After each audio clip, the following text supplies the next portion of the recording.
Welcome to the Spotlight Series. I'm your host, Scott Nerney. We are live at the Queeson Inn.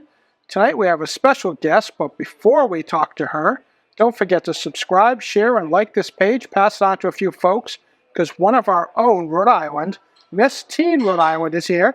Payton Mays, thank you for coming to the Spotlight Series. Thank you for having me. Absolutely. So give us a little background on yourself before we talk about this beautiful sash and amazing crown. I'm a junior at Cranston High School West. I live in Cranston. I'm 17 years old.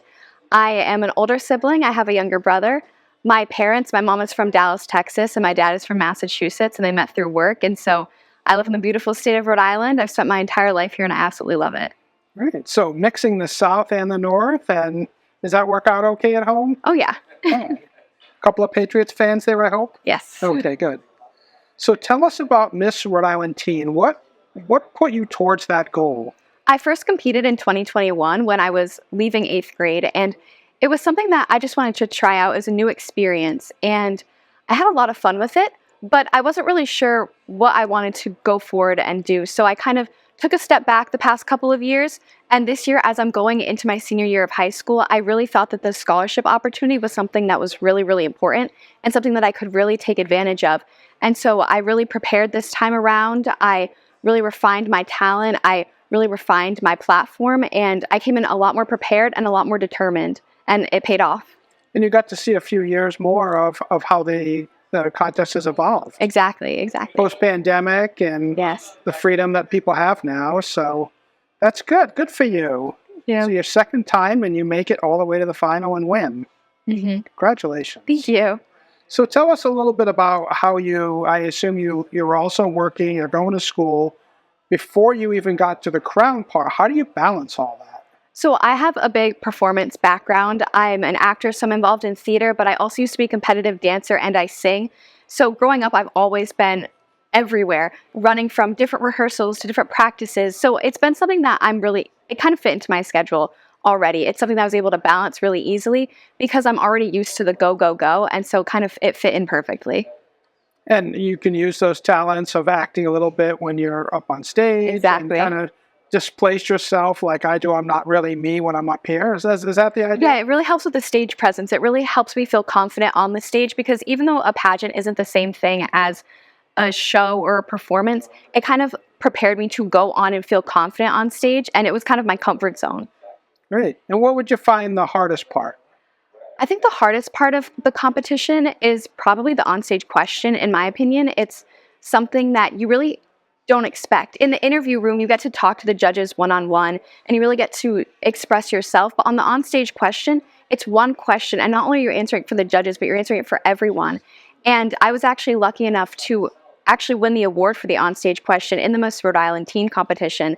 And so it was a part of the competition that I really prepared for, and it paid off. And it's not just impromptu speaking, we want to hear what you think. Exactly. So kind of making sure that I not necessarily say the right thing, but express how I truthfully feel in front of a large audience of people. And those judges were nice when you got to talk to them one-on-one, but the on-screen question was all stern-faced, I assume? It was kind of a mixture of both. It was just really nice to speak to the judges in the interview room and get to interact with them. But yeah, it definitely was. It was a little more nerve-wracking speaking on the onstage question, but good. So how do you use this platform as you're going around the state? Because it's not just a couple of weeks. We've heard from other winners that they're whisked away. They get writer's cramp from everything they have to sign and that they're representing and the booklets of everything they're showing, and then you're off. It's now a full-time gig on top of everything else you have. Right. So it's kind of it kind of hit the ground running. It was first day, and I already have a schedule full of all different events that I have coming up, all different things that I have to get ready to do. So it's been a lot of new experiences, but also I've been able to see so much of Rhode Island that I haven't seen already. And I've already gotten the opportunity to visit so many places. And so being Miss Rhode Island's Teen has opened so many more experiences for me in Rhode Island. And it's going to open so many more experiences for me as I prepare for Miss America's Teen. And where do you think you might want to use the scholarship? Have you already decided as you're going into your senior year? As a title winner, I actually get a full ride to the University of Alabama, as well as smaller monetary scholarships for different schools here in Rhode Island.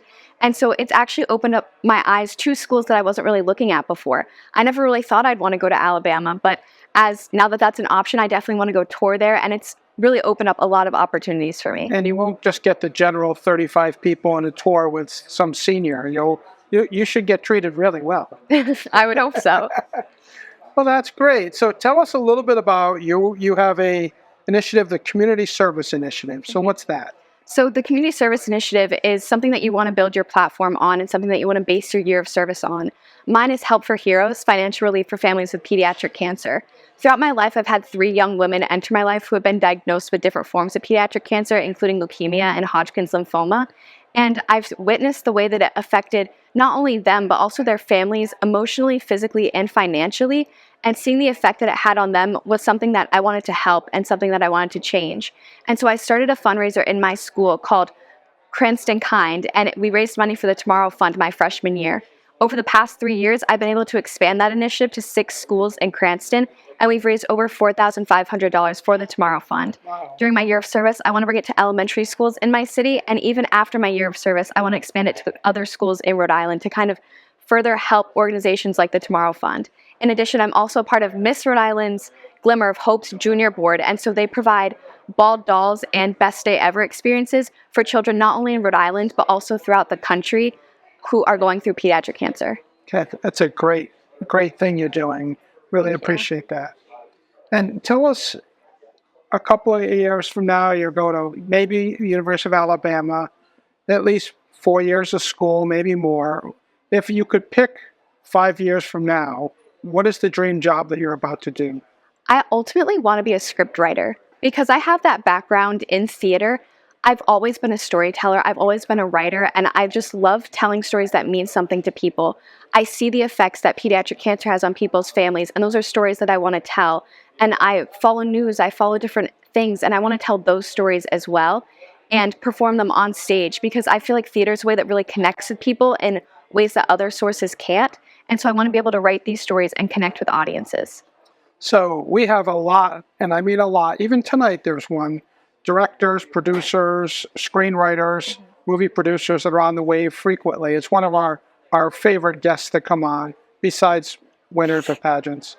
And if you're out there and you're looking for someone to partner with and you want to hear a great story and a feel-good story, but everything that she has, reach out to the Wave, go on her Facebook page or Instagram. We'll give you that information, and she would love to partner with you. Yes, I would. I would absolutely love to. Something before you even get to the dream job. Exactly. Absolutely.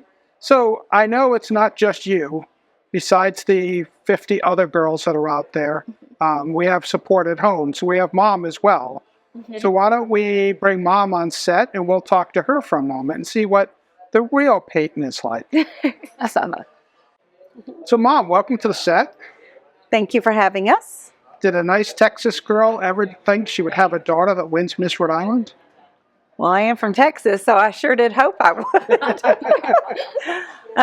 Yes, I definitely grew up. I mean, Miss America was a big thing growing up in Texas. I actually had a Miss America winner in the 70s come to my elementary school, and we made up a song and sang to her because she was from the town. But did I think I would be in Rhode Island when I was in 2nd grade singing to Miss America? No, I didn't. But I'm very proud of my daughter, and I'm so excited to go to Miss America in January and see what she does. So where is the rumored site for Miss America? Orlando. That's where they had it last year, and we've heard that that's where they're having it again this year. Have you been there before? I have. Yeah, nice to go back. I'm so excited. With a crown and a sash. Yes. Nice. So, Mom, has the home life changed at all since the crown showed up? It has. It's just between us and 50,000 people watch this video. It has. I mean, we've always had a very active home life. Lots going on, a lot of different calendars working, at the same time. But it's just, we're finding our way. We're getting our footing. We're now that the summer's here. I think we're going to have a busy summer, full summer, Fun summer. We're going to explore a lot of places in Rhode Island that we've never been. But yes, like Peyton said, she has a younger brother. Today's his 15th birthday. So Happy birthday, Wyatt. Happy birthday, Wyatt. And so, just everyone's finding their groove, working together to, help Peyton be successful. That's what we all want. Has this raised the bar in the family now? Is this the high water mark? I don't think so. Good. He's on track to be an Eagle Scout. So that's a very high accomplishment, too. We're both making our own accomplishments, our own achievements. Sure. Mm-hmm. Great. So tell us, and Mom, we'll start with you. How would you promote Rhode Island to a stranger from an adult's perspective? You're talking to someone in Texas that's thinking, I haven't been to the Northeast. I hear there's nice foliage in the fall. There's skiing up there, but I don't know. Rhode Island's kind of small. I drive farther than that every day, so. Oh, absolutely. What would make them want to come here? The ocean, the proximity to the large cities, but we are a small city. The culture in Rhode Island, the theaters that are around, the people. The food. I do have some girlfriends from Texas that came up and spent a few days, a couple of summers ago. They're looking forward to coming back. We went down to Theater by the Sea. They enjoyed it. Just the quaintness of Rhode Island, but it is, a state that is the size of some cities in Texas. Sure. But it's just a beautiful place to visit, and they're always very surprised at how much foliage and empty space there is in New England. Sure. They just think of it, all of New England is going to be like New York City. So they're very surprised, pleasantly surprised. Peyton, you can't say any of those things. How would you promote it when you are in Orlando with the Miss America Rhode Island contestant, and they say, tell us about Rhode Island. Why should we care? If you think it's a small world, you have not been in Rhode Island. I think that even though we're a state, I feel like we're honestly kind of a community. Everyone knows everyone here. Anywhere you go, you can be in Cranston and someone knows someone down in North Kingstown or in Warwick or East Greenwich. I feel that in Rhode Island, it's such a community even within a state, and I think that's something that's so special because you have giant states like Texas where you barely know people in your own town. But in Rhode Island, you get to connect with so many different people. There's so many local businesses or places that people always go to, and it's like, oh yeah, I'm going to the Dells over in Cranston. Oh, I'm going to Iggy's, and everyone knows what you're talking about, and everyone's been there. And so I think that that's something that's really, really special, and I think it's an experience that's really unique to Rhode Island, and one of my favorite parts of it. And I think it goes beyond us. When I went on my honeymoon cruise many decades ago, we had the captain's dinner, and you get to, 12 seconds with the captain. And he said, oh, where are you from? And I said, Rhode Island. And he says, oh, I have a cousin there. And I thought, right. He's got a cousin everywhere, right? And he named an actual couple of streets, and he went to some restaurant that was still around. And I thought, my gosh, Rhode Island had that much of an impact on him that many years later and an ocean away, he remembered. I think that's, the new state slogan for marketing is all that. And I think it really is. We're thrilled that we get to have representation like you and your family here. Really appreciate everything you're doing. And we really want you to go out there and tell people what Rhode Island is like, because I think you'll be a fantastic symbol of what can be accomplished by someone so young, and you're only your second pageant. Thank you. So you're ready to go be Miss America. Yes. When you win, and then you're on the Today Show and Jimmy Fallon and all these other fantastic shows, you can come back, right? Right. It's allowed? Yes. So now we won't be your first interview that day. So where can people get more information about you and your cause for the Community Service Initiative? Mm-hmm. So tell us, Instagram, Facebook. I know you have a specific pageant information. So if you follow the Miss Rhode Island website, we post all of our information on there about not only my journey, but also Allie's. But then you can also follow my personal Instagram, which is Payton Mays on Instagram, Facebook. You can also follow the Miss Rhode Island's Teen TikTok and the Miss Rhode Island's Teen Facebook and Instagram, which I post on it, our executive board posts on it, so all of our information can be found there. And the Community Service Initiative as well. I post all on those platforms as well. So if you're looking for someone to make some donations to some of your causes, you want to follow you just want to give a hooray, well done, maybe even suggest a part of the state for you to come see. Or I know the schools are letting out, but when schools come back in, because you're the winner for the whole year, there's some elementary schools that may be looking for someone like yourself to come in. You'd be welcome to hear those as well. Yes, I would love to come to elementary schools. I'd love to talk about the platform because I'm really trying to build it within the schools about awareness for the Tomorrow Fund and programs like it, because children with pediatric cancer are your classmates, they're your neighbors, they're your family members. And so I'd really love to come into schools. I'd be happy to come in. I'd be happy to come to any activities that you have, any events. And you can contact me at any of those places. But you can also email me at missrit2024. Mom, she all right? She ready to go? She's ready to go. Yes, she's ready. We're very proud of her and very excited. If you want some interview practice, I'm more than happy to help. Thank you. Wish you a lot of luck. Thank you so much. Thank you so much.